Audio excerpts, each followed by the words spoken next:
I'm Faith, and welcome to Faith's Take, where I talk about anything and everything that I find interesting. And this is my reaction to episode 12 of season 11 of Mystery Science Theater 3000. And before we discuss the episode, let's take a look at my reactions during the show.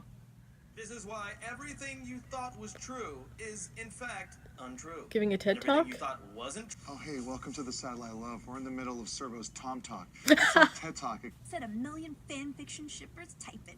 No, don't say that. He's reasonably funny, somewhat likable. I mean, sure, he's not particularly attractive, but... Jonah's extremely likable, I would say. King, this is my dream come true. That's so weird. Weird. Yeah, it is. Jonah? I'm flattered and incredibly frightened of what you might do if I say no, but this is also so... Whisper your secrets to them. I don't really know karate. Assign them Oh, Carnival Magic. Carnival Magic. I knew it the whole time. I'm guys. already getting vibes of mixed up zombies. You know, I'll be honest, business just hasn't been the same since the rapture and everyone left behind is so sinful. Raja. Tony, Tigger, Shere Khan. What am I forgetting? Oh yeah, Exxon logo. Hurricanes, Locusts, crooked shields. rain of frogs. Now stop playing. This is very serious. I'm sorry, I don't know what I was thinking. I can't spend all my time looking after you and worrying about what you're doing. You're right. This isn't the first time it's happened. You know, I need time to myself, too, you know. Of course, Master, forgive me. Oh gosh. And that's why I'm hiding. That makes sense, Master. Let me go prepare your chamber. Please stop saying that. It's hard to keep. That was a good joke overall with Servo like walking by the guy, but this shot was long. Could have waited half a second, but it was clever. I'll give them that. Wait here. Yes, Master. Of course, Master. Stop it! Hail, Mark. Hey, that's great.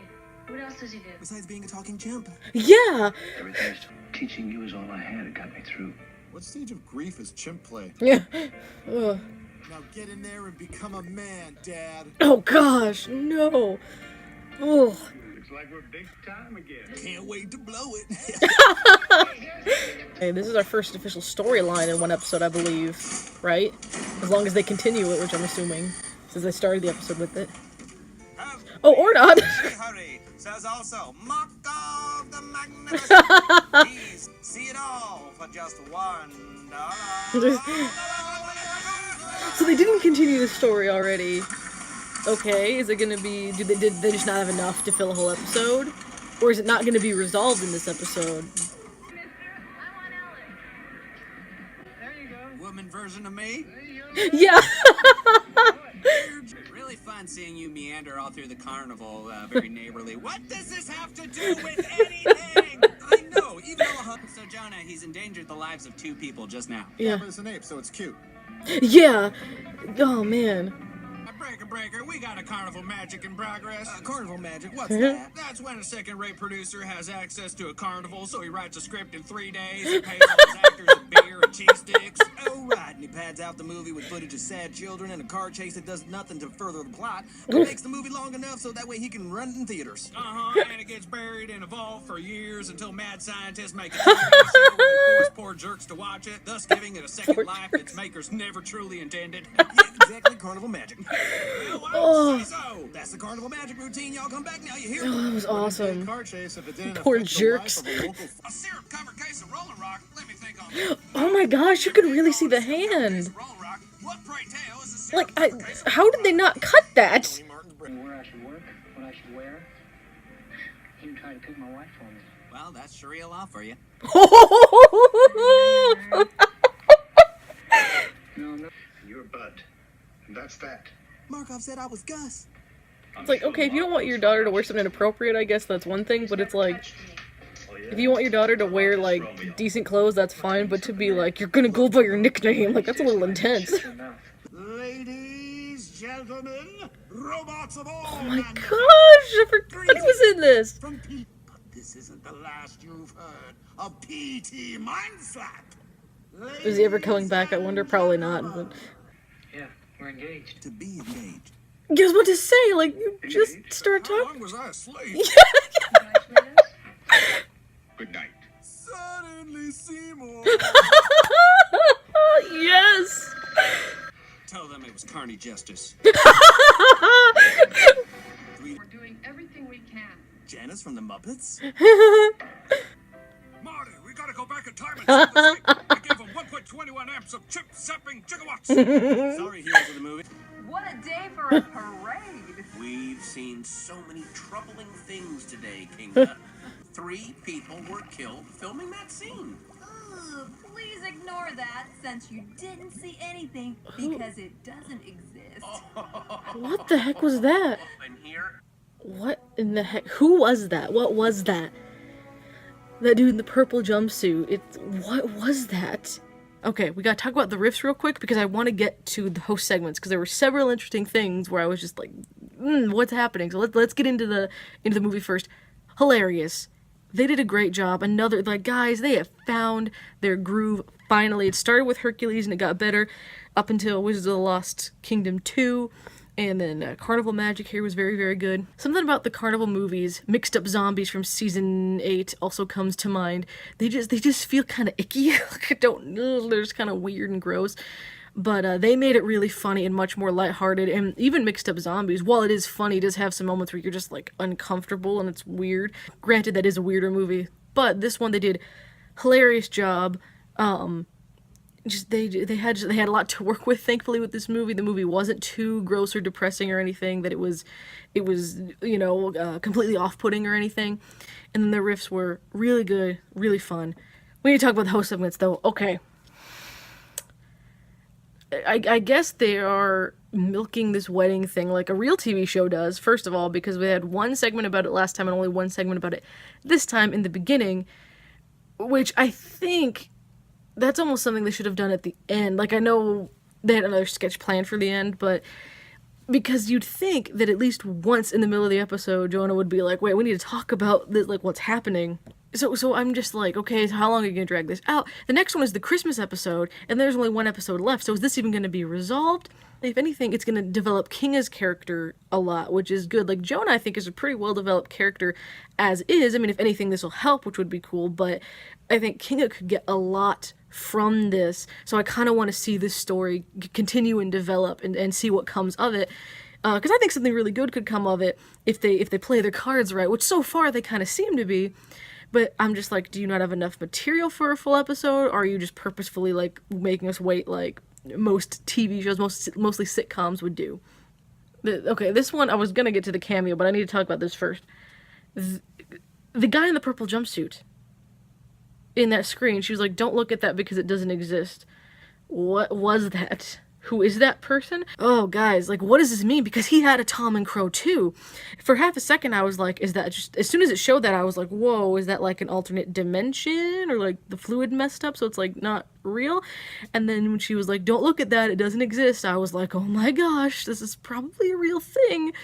So, I mean, is he not the only one? The only experiment? Which doesn't even make sense, unless King is not in charge of that one, which wouldn't make any sense, because in the last episode, when Pearl and crew were talking to Kinga, and she's like, I want to get married, she said, Pearl said, you're test subject, and Kinga only referred to Jonah, not anything else.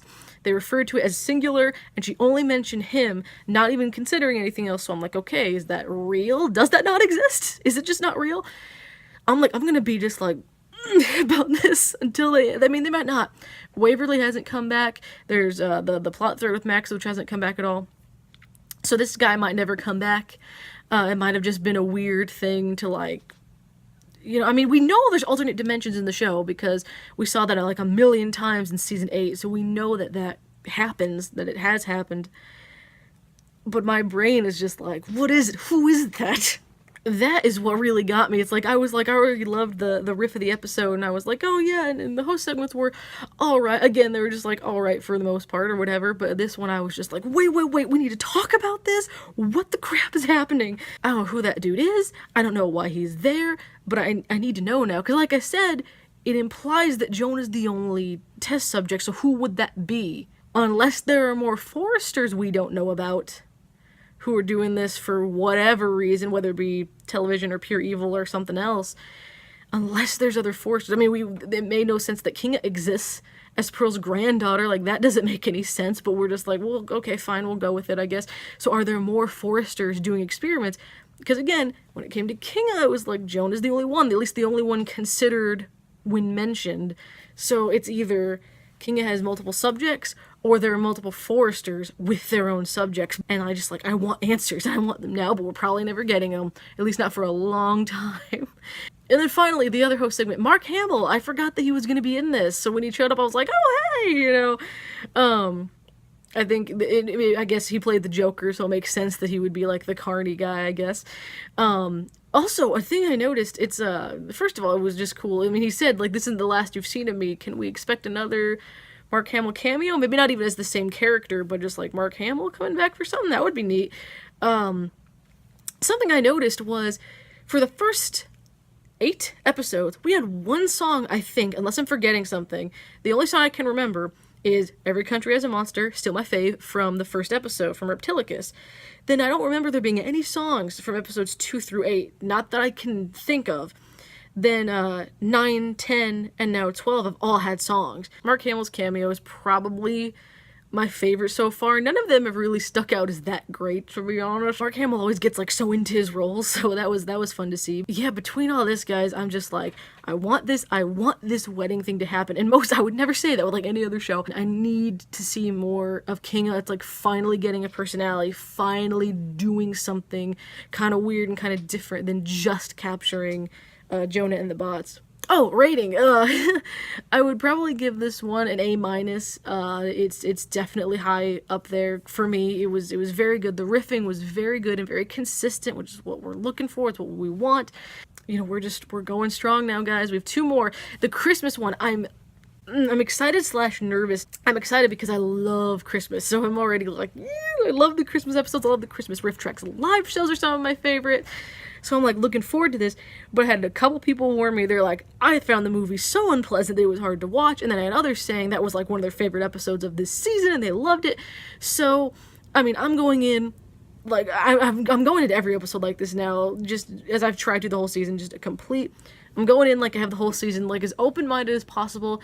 This could be terrible, this could be brilliant, you don't know. I will say, Manos is hard for me to watch. The Mystery Science version of the Riff Tracks one, I think, is more fun and upbeat, and I can watch that one. But there are a lot more movies, I think, that actually bother other people than me, which I never would have thought. There's something where, as long as the riffs are strong, like, I am totally good with almost any movie. Even my parents, who love this show, and I'm only into this show because of them, they have a few episodes where, like, the movie's just so bad we can't do it. And I'm just like, are you crazy? Like, that's a good episode. So I mean, I would still say I'm optimistic, because there have been unpleasant movies, or even boring movies, where if the riffing was good enough, I was like, yeah, I'm totally cool with this. So if the riffing's good enough, then I'll be totally cool with it. If the riffing isn't good, then I'll see why people got too sucked into the movie.